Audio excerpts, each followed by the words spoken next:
Turning, looking,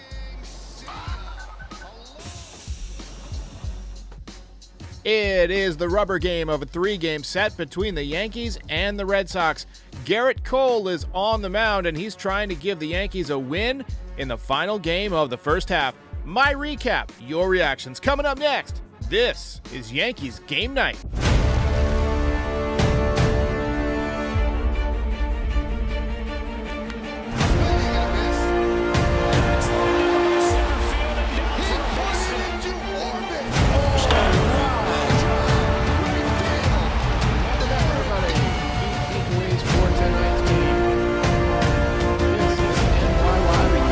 It's just a reaction. Goodness gracious! This is Yankees Game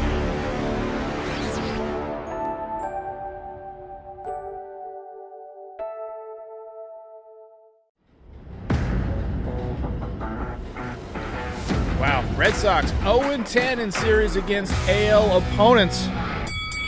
You hate to see it. So how's it going, everybody? I hope you're having a good weekend.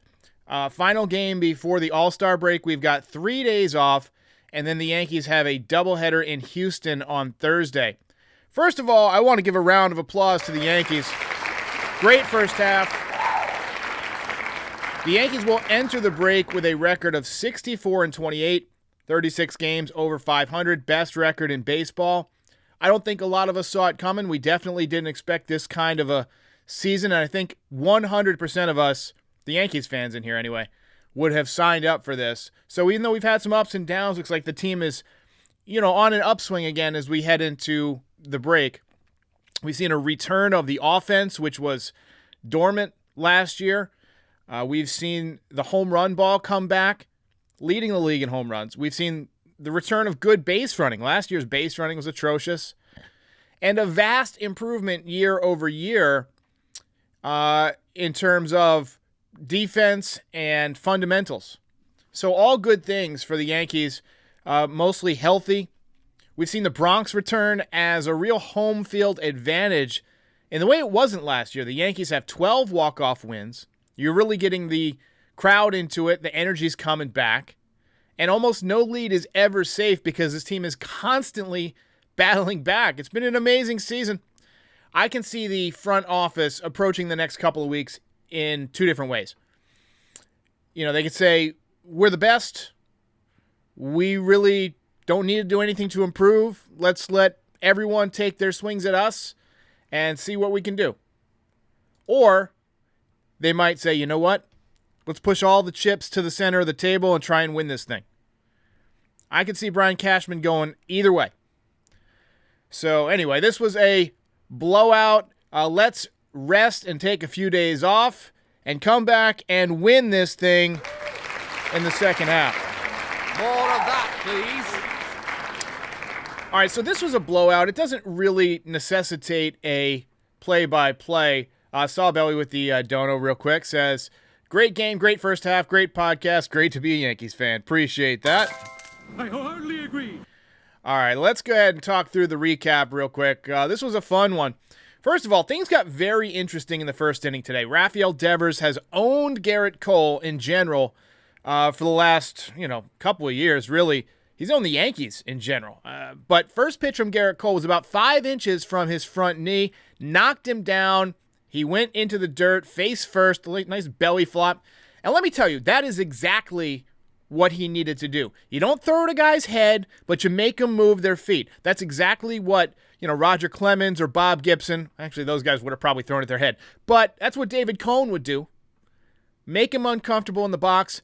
And you know what? He ended up striking him out. He ended up dominating him throughout the game. So a really, really, really nice approach by Garrett Cole in the first inning. Reminder to hold your super chats until we are done with the recap. Petey says, always happy with 2 out of 3 from Boston. Feels like we should have swept since they tried to do everything they could to give us the game Friday, but at least these last 2 games were fun. Appreciate that. Carpenter was in there against the lefty Sale today. That's showing some confidence in the guy. He picked up an RBI on a productive out to make it 2-0. Look, I don't want to bash Gallo because we've done enough of that this year. But that just goes to show what Don LaGreca was wrong about when he said that, having Gallo in there doesn't kill you, doesn't hurt you. We've left a lot of runs and RBIs on the table because he hasn't really been able to pick up those productive outs in the way that somebody like Matt Carpenter does. Next batter was Aaron Hicks, and he drilled a 106-mile-an-hour line drive right back at Chris Sale. So he put up his hands to block it, ends up slamming into his finger, and it clearly broke his finger. And that ended his day. It might have ended his season, and it almost ended his life. Red Sox got 2 back on a home run by Jeter Downs in the 3rd inning. First big league home run for a kid who's named after Derek Jeter in Yankee Stadium between the Yankees and Red Sox. How can you not be romantic about baseball? Yankees answered back into the bottom of the 4th. DJ continues to look like his old self. He lashed an RBI single down the right field line. He had a few hits today. Judge singled in a run, his 70th RBI of the year. 33 home runs and 70 RBIs going into the break. In the words of Larry David, that is pretty good. Matt Carpenter followed up with a 2-run double. No breaks on that train. Hicks singled in another run. He continues to swing the bat well. I think he's done just enough for the Yankees to hang on to him. He's come on since early June. The power really hasn't been there this year, but he's putting the ball in play more. He's seeing pitches again, and he's run the bases well. I don't think Hicks is going anywhere, and I think he's done just enough to stay on the roster, although he has raised his value enough to where somebody else might want to take a flyer on him, which was not true a couple of months ago. IKF picked up a sac fly to make it 9-2. Next batter was Tim LeCastro. That ball is high. It is far. It is gone. Monster home run into the left field bullpen to make it 11-2. 410 feet for him. I am a certified Timmy Lowe fan. This guy's electric. He had a couple of swipes today. We've seen him make outstanding defensive plays like that one in Baltimore. And, he's had a couple of monster home runs. He's not a home run hitter, but when he gets a hold of one, he really, as they say, when he hits them, they stay hit. IKF and Glaber turned a really slick double play in the bottom of the 7th. I'm looking for there we go. I couldn't find my button. That's the great defense. I haven't had to use it in a while. The Yankees have been playing like trash. Bottom 7. Yankees leading 11-2. Joey Gallo picks up a clutch 2-run home run. 11th of the year for him. It honestly wouldn't surprise me if the Yankees trade him before the All-Star game. The production they've got from Carpenter, the production they've got from LeCastro today. You got the Houston Astros right after the break. You want to go in there with your best possible roster since everybody's going to have to play in a 2-game set that's in day-night doubleheader. Wouldn't surprise me if somebody takes a flyer on him. There was an article in one of the Philly newspapers this morning that said Philly wants him. And I think I tweeted back, take him. Just take him. People were saying, clutch, ? Dry humor. Come on. Let's go. More of that, please. Garrett Cole was done after 7 innings today. He was outstanding. Final line for him, 7 innings, 4 hits, 2 runs, no walks, 12 strikeouts. The ERA down to 3.02. Yankees squeak out another victory, 13-2. It was a lot closer than that 13-2 score. Ball game over. Yankees win. The Yankees win.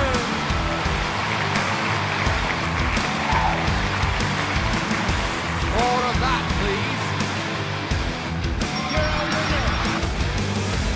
A lot of a lot of Tim LeCastro fans in the chat today. Hey, we got to hand out the belt to my man, Garrett Cole. Let's go.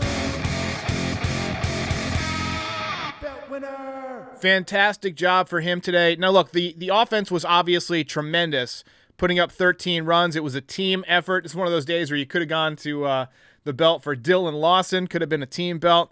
But Garrett Cole was getting the vast majority of the votes. He was able to handle Devers. Let's take a look at the box score. See, the Yankees now 64-28. Red Sox 48-45. They are in 4th place. Garrett Cole picks up win number 9 on the season. That ERA just north of 3.0. You know he wanted to be at sub 3. Kelly Davis says, what is Soto like as a teammate? Hopefully we'll find out soon. Everything I've heard is that he's good. THG says, are you planning to do a video on whoever the Yankees draft with their first-round pick later today? Not today, but I'll try and do one this week because, we have 3 days off, and I want to have a little bit of time to read the evaluations and things like that. So we'll find out. I've heard a rumor that Joey Gallo might be traded for a compensation pick. That's something that can happen. So it'd be interesting to see how that goes down. LeMahieu, 3 hits today. He's up to 279. He got drilled in his final plate appearances. Aaron Judge, 2 for 3. He's on his way to L.A. Joey Gallo, 1 for 2 with the big home run. He is hitting 164. I'll tell you what, man, that guy was clutch today. Rizzo, 0 for 2 with a walk. Gonzalez, 0 for 1. Gleyber Torres, 0 for 5. He took the collar. He's down to 268. Matt Carpenter picks up 3 more RBIs. Still hitting 354, just really swinging the bat well. Aaron Hicks, 2 for 4 in the game, up to 236. He was flirting with 240 there at one point in the game. I think he was at 238 or 239 late in the game. Ended up making it out. LeCastro, 3 for 5. And Higashioka, 1 for 3. He's not having a great year, but he's doing his job when he gets in there to catch. Garrett Cole is headed to L.A., but he will not pitch in the game. He'll get the ceremonial call where you jog out to the third baseline or the first baseline and waves off and all that stuff. So that'll be fun. And then Loaizaga came back today, hit a couple of bats, but picked up a couple of strikeouts. ERA still pretty ugly for him. Gaming Kid Joe says, are we getting Soto? Your guess is as good as mine. I think it's a non-zero. I have a friend, his name is Rob Thompson, and he's not a former Yankees hitting coach, Rob Thompson, but he's a funny guy. And whenever something very unlikely could happen, he always reminds me it's a non-zero chance. And so whenever something like that comes up, I always say non-zero chance. Alexander Patton says, stick a fork in the Red Sox. They are done. I think they are finished. Will Starr wants Gallo to get the belt. The clutchiest. PDP says, how do you like my name? It's fantastic. Thanks for the dono. Kelly Davis says, love seeing Carpenter bat 5th. Move Falefa to 9 so he gets on for Judge. What's the thing about kind of Falefa? He doesn't really have a great on-base percentage. I like him where he's at, in the 7 spot, because you typically have somebody on from the heart of the order that's been hanging around. He gets a lot of 2-out hits.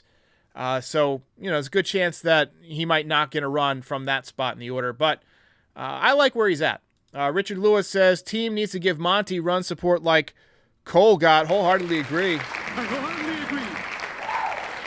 Will Starr also wants Luis Castillo. With the injury to Luis Severino, and he's going to be out probably a month at least, I can see the Yankees picking somebody up, but it'll just be interesting to see which direction Brian Cashman wants to go. With all the focus on Castillo and Soto and all these major players going after those 2 players, I could see Cashman picking off some of the guys that are kind of under the radar. Last year nobody was looking for Clay Holmes, but the Yankees got him, and he's turned into a fantastic addition. Brew Fair with the sticker, appreciate that. Yoelva says, we need Soto. I wouldn't say we need Soto. First of all, you know what? Let's take a look at Juan Soto on Baseball Savant. I think it's worth looking at. I've been having issues with Baseball Savant's website, so I want to make sure that the percentiles are showing. But I'm going to pull his numbers up, and we're just going to talk about him a little bit. Let me get some music going in here. All right, so Soto this year is hitting 250. He's got 20 home runs now. He must have gotten hot. Take a look at his numbers here. Let's put up his box score. All right, so the percentiles aren't showing for me. They've been loading really slowly on Safari for whatever reason. Let me see if I can pull it up on Chrome. But he's got 20 home runs, so the power has come around. Last year, he was in the home run derby, and it really got him going. And he's the number 2 most searched player in in baseball right now. So his average exit velocity, let me just see if I can switch this source. Hang on just a second, if you don't mind. Bear with me. All right, there we go. So we got Google Chrome open. All right. So you see the average exit velocity in the 73rd percentile, max exit velocity in the 91st percentile. Look at that spray chart. He hits the ball all over the ballpark. Hard hit percentage in the 78th percentile. I mean, you're seeing a lot more red now than you were seeing when we did a video on him in late May. Barrel percentage is up. Strikeout percentage is up. Walk percentage in the 100th percentile. You see that he's not a good outfielder. You know, he's slow. He's in the 27th percentile in sprint speed. Just the 1st percentile in outs above average and the 15th percentile in outfielder jump. So you would be taking a hit defensively by putting him in there. And I think by having Matt Carpenter also playing the outfield occasionally, you're going to have just a weak spot in the outfield a lot if you make that move. Now, you know, Aaron Judge is a great outfielder. He's slightly above average as a center fielder, way above average as a right fielder. Giancarlo Stanton also not a great outfielder this year, especially when it comes to speed, but he does have a good arm. So you could make the case that getting Juan Soto actually hurts your defense, but his offensive upside is probably more than enough to make up for it. However, do you unload the farm for somebody that you're going to have to give $500 million to? Remember, this guy just said no to $440 million bucks. Insane. Panda Crespo says, who would you pick for the outfielder to replace Gallo? I think I would probably go with Ian Happ. Let's take another look at Ian Happ and see how he's doing this year.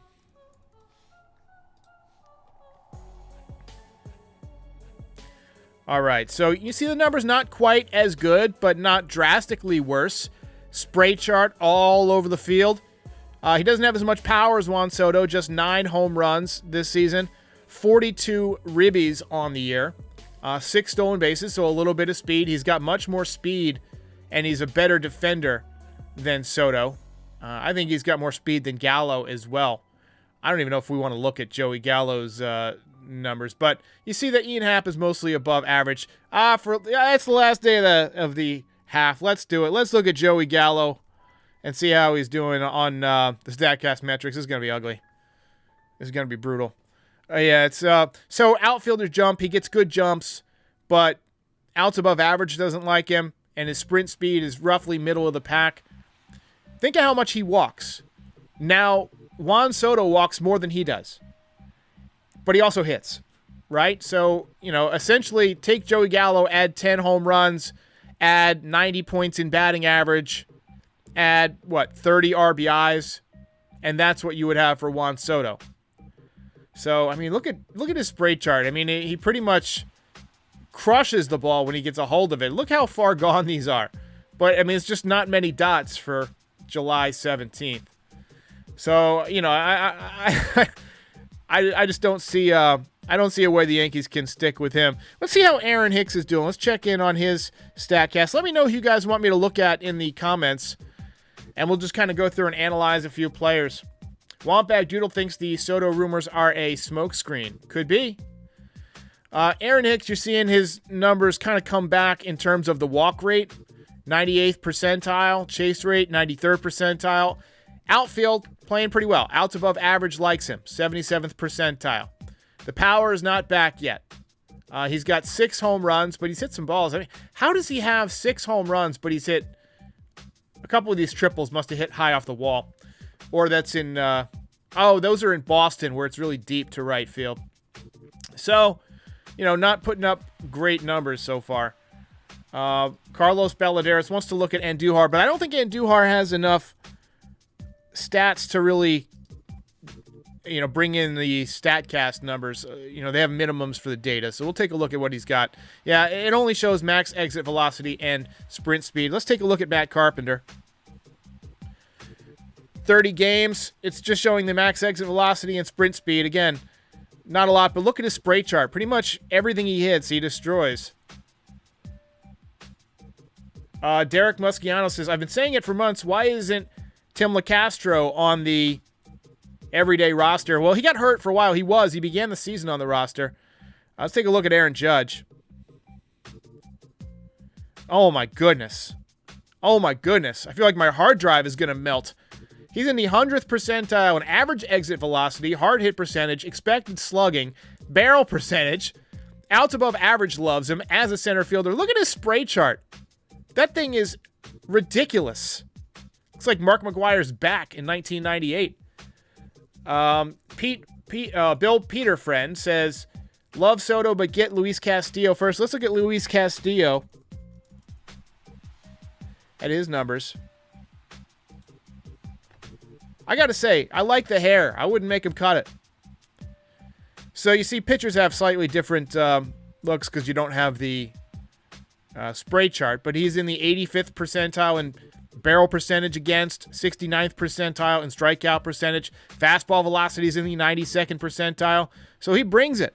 He brings it. 2.77 ERA on the year for Luis Castillo. Finlage wants to see Ohtani. Let's take a look at Shohei. Shohei's got ridiculous numbers. So they're showing his offensive numbers. I don't know if there's a way to look at his pitching. I'm sure there is. Probably if we switch to pitching. Yeah, it does. So they wrote some code in there that if you click on pitching, it shows his pitching percentile. So we'll start with pitching because good pitching beats good hitting. I mean, again, all Reds. To think he could have been a Yankee if he wanted to be. If he wanted to be, he could be headed to the playoffs. The world could be getting a look at a Shohei Ohtani going to Broadway and helping the Yankees win a World Series if he could deal with an extra 3 hours on his flights. Pathetic. Ohtani, offensively, average exit velocity, max exit velocity, hard hit percentage, everything's red. Look at that freaking spray chart. Insane. He's got 19 home runs. Does anybody know if he's going to be in the Derby this year? Ziana Stunna says the Angels are trash. They'd ask for too much. The Angels are not going to trade Ohtani. I know that he's talked a little bit about wanting to trade or wanting a trade or possibly wanting to win more, but I think they're going to try and win around Ohtani and Trout. How could you not if you had those two guys? All right, guys, we are going to call it a night. We're going to call it a first half. Please take a rest and enjoy the next few days. I will be back Thursday. It's a day-night doubleheader. I think I'm probably going to do a post game for both games. So, look forward to that. And I will see you when I see you.